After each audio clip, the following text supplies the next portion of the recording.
So something about me is I've always loved to cook. From a young age, I've always wanted to be a chef when I'm older. I just love being able to do things where I can be creative, which is why I've always liked doing things like crafts.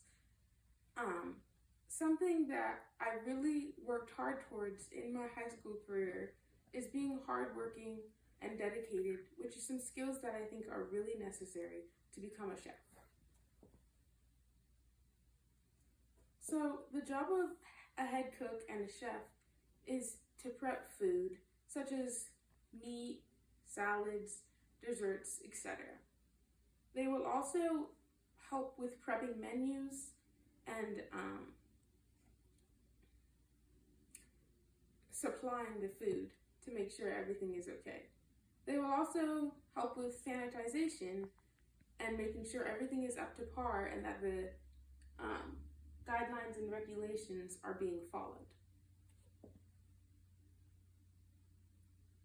To become a chef of any kind, you need to have a high school diploma or the equivalent, such as a GED. You have to have food safety certificates, and you also have to have a ServSafe certificate if you want to become a manager of a restaurant. Some of the skills that you really need to have are being strong-willed, dedicated, flexible, and just being an overall good leader so you can lead your people. So the salary of chefs really does vary. For the average chef, it's about $48,000 a year. For special food services, it's about $59,000 a year. For amusement purposes like casinos, it can be up to $61,000 a year. And for like travel accommodations, it can be around that same ballpark, $61,000. And it really also has to do with your region and where you're living. But a big thing about it is hotels and fancy restaurants are really where you're going to get the most money.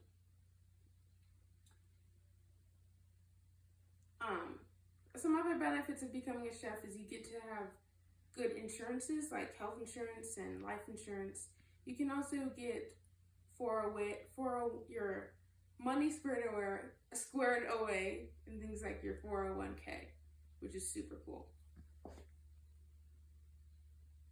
For me, I got to job shadow at the Boise City Lights Women's Shelter. It was a super fun experience, and I'm so glad that I got to do it.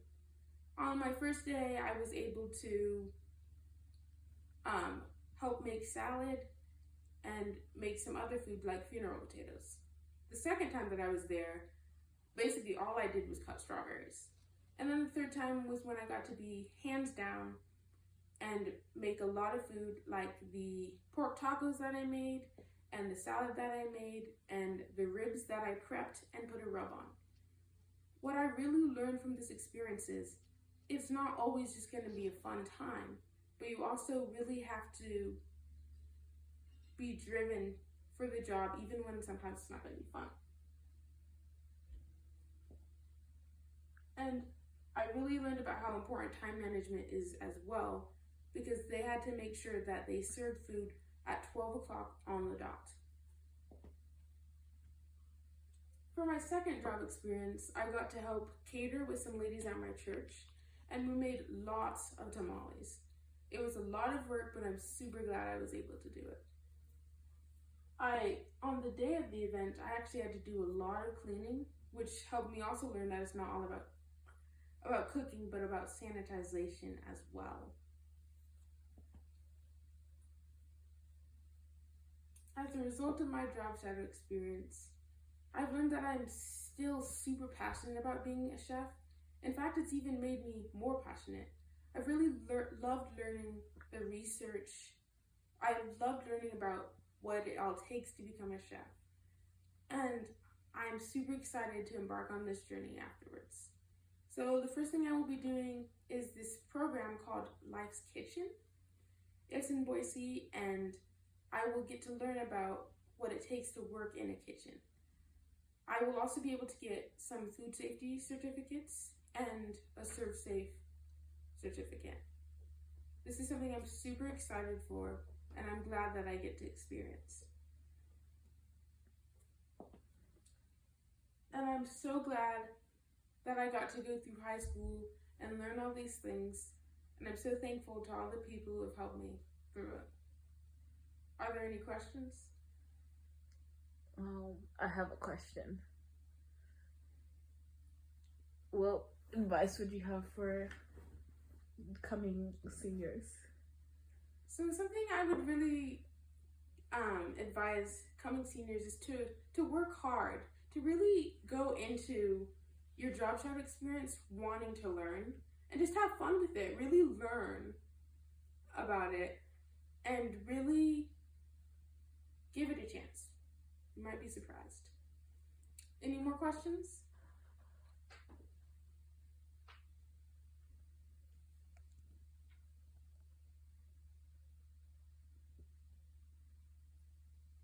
What was the most difficult part?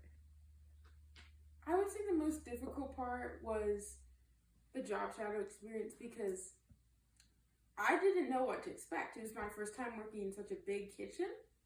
So when I worked in the kitchen and like the time where I only cut strawberries, I was a little bit shocked because I was like, I've been doing this all day.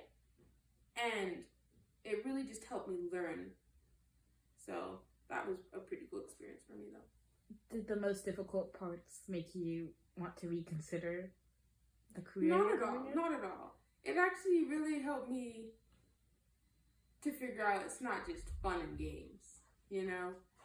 And I just had a lot of fun with it. It made me realize that this job isn't just going to be a walk in the park. It's going to be hard, but I think I'll have fun with it. And the people that I got to job shadow are all super nice, and I really loved the whole experience. Can I ask one last question? Mm-hmm. Do you have any specific place that you would like to work, or do you want to have your own restaurant or anything like that? I'm not sure yet. I'm leaning towards starting small, maybe like a food truck, and then working my way up. But I would, of course, love to start in a restaurant so I can get that experience first. Yeah. Well, those are all my questions. Thank you so much for all of you coming. I hope you enjoyed.